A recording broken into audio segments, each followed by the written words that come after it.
Good morning, I am Mr. Sierra and we are here in sunny southwest Florida, actually on an island known as Sanibel. I'm wearing my Sanibel Sea School shirt. You can see my GPS coordinates. Today I'm going to be demonstrating for you how we can use some recycled materials to actually create container gardens or biomes in a bottle. It's also referred to as hydroponics or terra aqua. So we'll be using plastic bottles like these to turn something like this into this. So let's get started.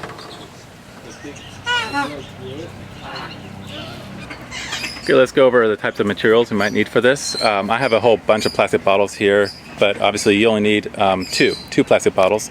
I have gallon size. We have these gallon ones. There are 2-liter bottles here. This is why you don't put Lysol on a plastic bottle. This one actually exploded out the bottom, made a big mess. Wasn't my fault. Then we have these individual size, and of course these are all single-use plastic bottles that are not ideal for the environment. We're trying to just get rid of this type of system, but in the meantime we can make use of them again. Over here we have our tools. You'll need some sort of cutting instrument that can cut through the plastic, some kind of sturdy scissors. You might need to ask your parents, and don't use their best sewing scissors or ones that they use in the kitchen, or if they're okay with that. Something that can cut through plastic. You might need some sort of pliers or something to hold on to the bottle cap, because we're going to attempt to drill a hole through the bottle cap. When we're in the classroom, I would normally have a cordless drill. If your parents or families have a tool like a cordless drill to be able to punch a hole through here, that would be best. But I'm going to attempt to do that holding the cap with pliers and using scissors to cut through the cap. But that's the safety issue we want to be concerned about. You'll need some sort of fabric, maybe an old t-shirt or a washcloth, a rag, maybe something that you're willing to throw away. We're just going to cut a strip of this to use in our bottle. And lastly, you'll need some sort of tape to hold it all together. This is masking tape, but you could also use packing tape, duct tape, or anything else that you have on hand. And that's the basic materials. We'll also need some sort of soil. Now you could also, if you don't have like a bag of potting soil, obviously, you could just go in your yard. If there's a place where your family approves of you like doing a little digging with your trowel, you can just dig up some dirt to put into part of the bottle. We'll also have in the bottom of the bottle we're going to put water, and it's nice to have some kind of gravel, like a substrate, something like in fish tanks, aquariums. They often have this type of gravel, pea gravel, but you could use any kind of rocks or shell or whatever you have to put in the bottom just to create like that substrate, and of course some sort of water. Alright, so the first thing you may want to do is to wash out your bottle if there's any residue left of the soda, beverages, whatever was in there. If it wasn't just pure water, you may want to clean that out. We also want to get rid of the label that's on here, so I just carefully, again, using scissors, a sharp object, using your science safety. Alright. Once you slice through the labels, usually they come off pretty easily. Just unwrap it like this to the point where it was glued to the bottle, and then you get a good handful of that, this comes off pretty nice and clean. Okay, so you should have, again, 2 bottles, whether they're these 2-liter bottles, or if you have single serving, like smaller 20-ounce bottles, or even the big gallon size. But it really does help to have 2. We want to cut one of our bottles in half. And it's usually helpful if you can draw a line, like with a Sharpie, maybe set it down and roll. If you set it down and roll the bottle, then you can get a nice straight line. You want this to be as straight as possible. Sometimes I'll put a rubber band around it and try to straighten out the rubber band until it looks really straight, and then I can cut along that. Or even just taking tape, I can wrap the tape around it and try to, in fact that might be the best method right now. I'm just going to put tape on here. If I wrap it in such a way that I can see both sides, I will know that I've made a complete, a nice even circle once it meets up with itself. So then I can use that as my line to cut. Sometimes puncturing the plastic is the most risky part. So be very careful, watch your fingers. You want to end up with all your fingers remaining. Find a way to puncture this. Okay, I cut through the plastic. I'm just following the edge of the tape.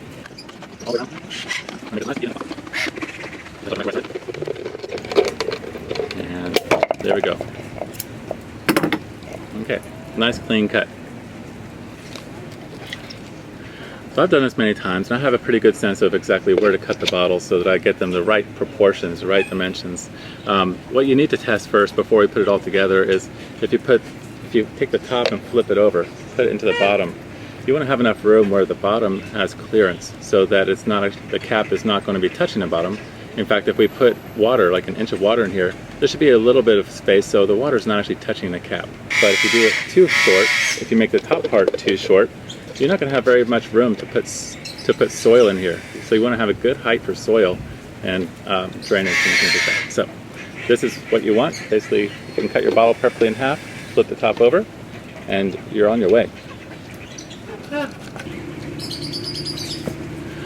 Okay, so now you get your second bottle. Once you have this one kind of where you want it, the second one we're going to cut towards the bottom, as far down as possible. Because if you think about how much a plant can grow, this one's basically going to be over that, like a little terrarium, and you want to allow enough room to grow. So this bottle we're going to cut towards the bottom, as far down as possible. The nice thing is that at the bottom of the bottle it actually has lines in here. If I can show you in the light, so I don't have to tape it or mark it. If I just follow one of those lines, I should be good. So let's give this a shot.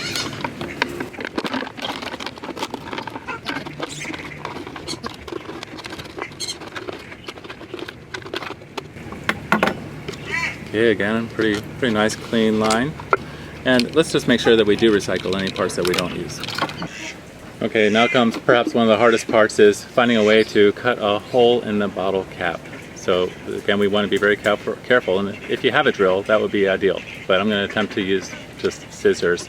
Maybe you can find another tool like a hole punch or something that can actually cut through this plastic, but it is pretty hard. So let's give it a shot.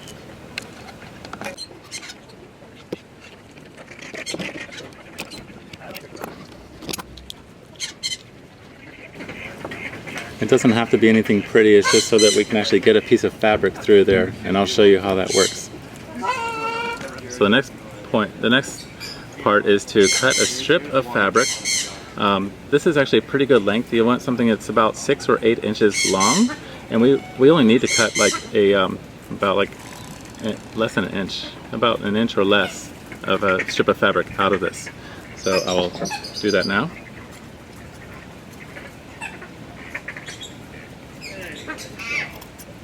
Sometimes fabric tears pretty easily. Once you get it started, you can just go like that. So if you get to the hem and it doesn't separate, just snip that off. This one is actually pretty long. I'm going to cut this a little bit shorter. I would say, again, just about 8 inches. It's like if you hold your pinky and your thumb out, like hang loose. This is like your, that's about how long you want it to be. So right to there, you can cut this. If it's long enough, you can make 2 out of it. Okay, there we go. There's one piece. So you want to try to thread that through the bottle cap. You don't need any professional sewing experience to do this. It's not like threading a needle. You just got to push enough through so that you can grab it on the other side and then pull that all the way out. Try it again.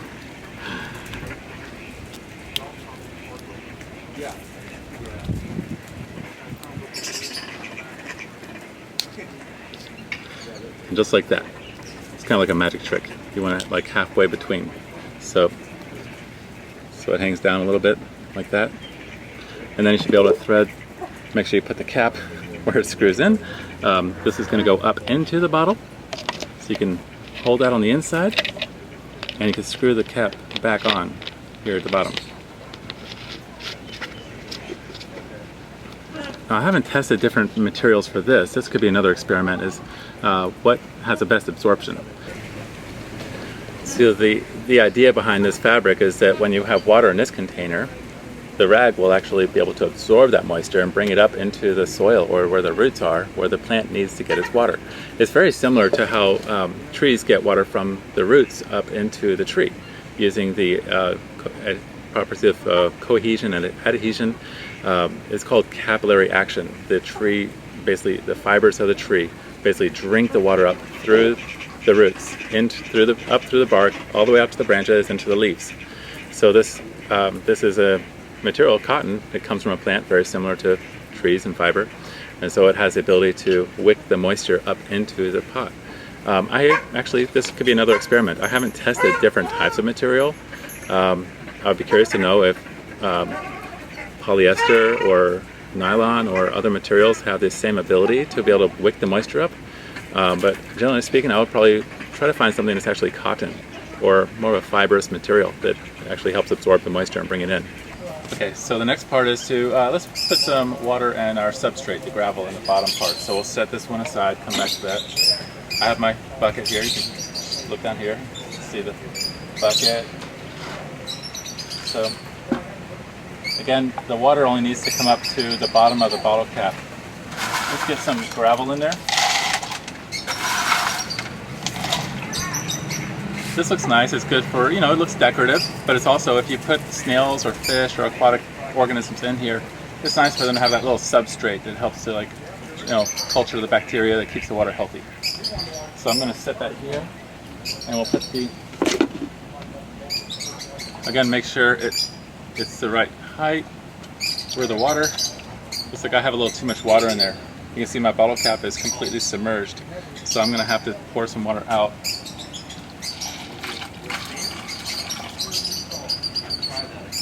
That's about right. You can see that the neck of the bottle is just to the bottom there, so it's not going to flood and create, cause the soil to be too wet. And there's also enough room in here that I could put a snail or maybe a little minnow or something in there. All right, the next part is potting soil. Normally I don't go with Miracle-Gro. I would prefer something organic, but this, in Southwest Florida, that's all I could find offhand. Maybe even, like I said, you could find dirt around your property if your family would let you just take a trowel and dig out a little bit.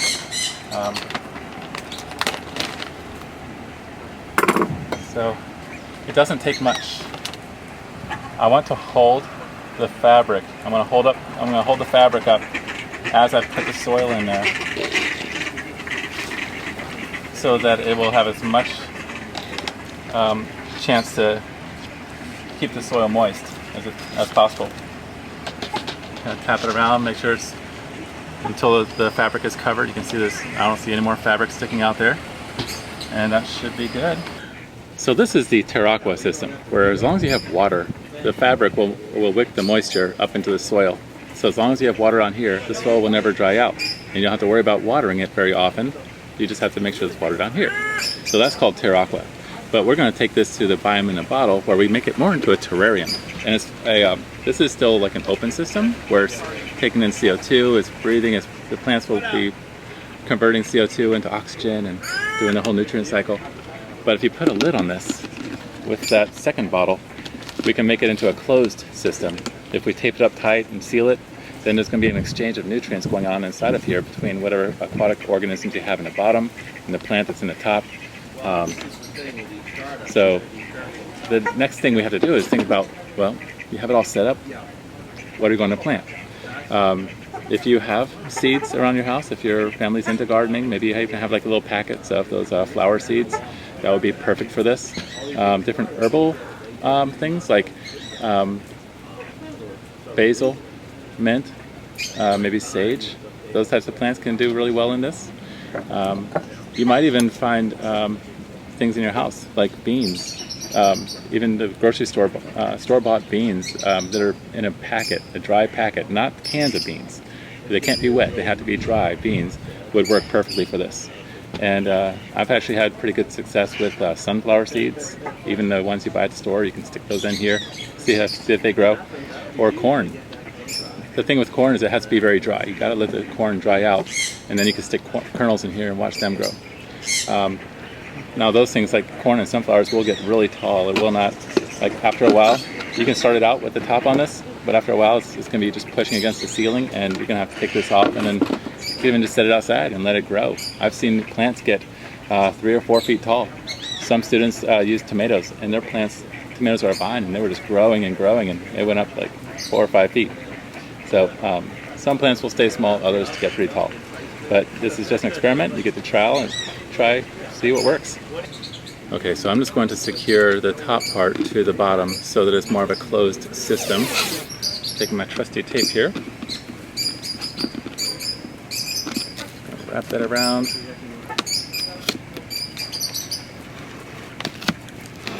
Might want to go around a couple times.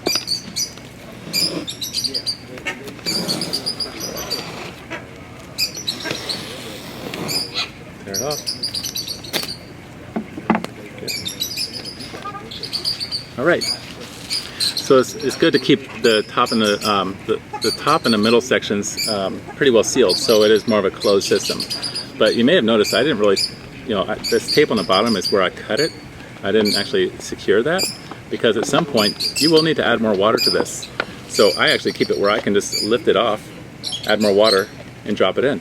And just so the pressure, the weight of this going down is generally enough to seal it, so there's not really any exchange of air or anything coming and going. Some people will actually cut like a little, just a little square door on the side down here. You don't want to cut it too low. Otherwise you're going to have, as you can imagine, it's going to have some leaks coming out the bottom. So if you decide just to cut a little window, you can do a circular or square little door on here. Sometimes I suggest students like cut it, cut 3 sides of a square so you can open it and close it, and you don't have to like worry about losing that little flap. But then you probably want to put like a piece of packing tape over it, something clear so you can still observe and see the changes that happen inside of it. But a piece of clear packing tape over it so you can peel it off. You know how to like fold the end of a piece of tape so it's easier to like peel it off again and put it back over. So you can have your own little door flap, open, close, or it's easy enough just to lift it, add water, and good to go. So that is the Biome in a Bottle project, pretty much in a nutshell, where you can see that it does take generally 2 bottles. Again, you could do this with 2 like small size bottles. You could imagine something smaller growing in here. If you were to cut this bottle in half and this one's sitting on top, and you have your terrarium growing up in there.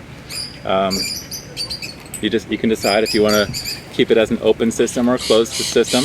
But it's all different possibilities to experiment and explore in science. All right, I hope you enjoyed this video, and let's watch the results as it grows. Okay, this is why they call it Miracle Grow, because you can see that within 5 minutes we already have a fully grown tree that's about to bust through the top of that bottle. All right, I'm just kidding. But this is essentially it. This would be a completed project. Maybe after a couple months you would see something growing here. It usually takes about 2 or 3 days for seeds to germinate, for them to sprout, and then they will be about 1 inch within a week. And I would say within about maybe a month you would have a plant that's about this tall. After that, you'd have to decide whether you want to take the lid off and let it continue to grow, or just plan ahead before you start this experiment. Think about what kind of plant will not get too tall for this bottle. So you decide.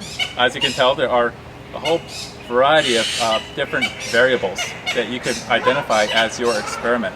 Ideally in science, we want to try to have as much control as possible. You would have something as a control and then have one where you change a variable, so you have that to compare. But this is something we'd like to monitor over the course of a month or an entire quarter.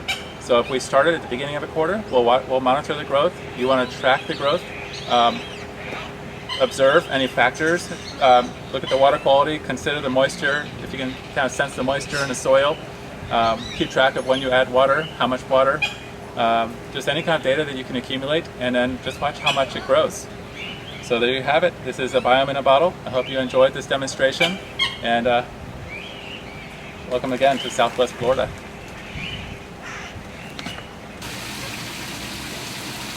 I just love monkeys, apes of all types and sizes. I know These them. are squirrel monkeys from Guyana, South America.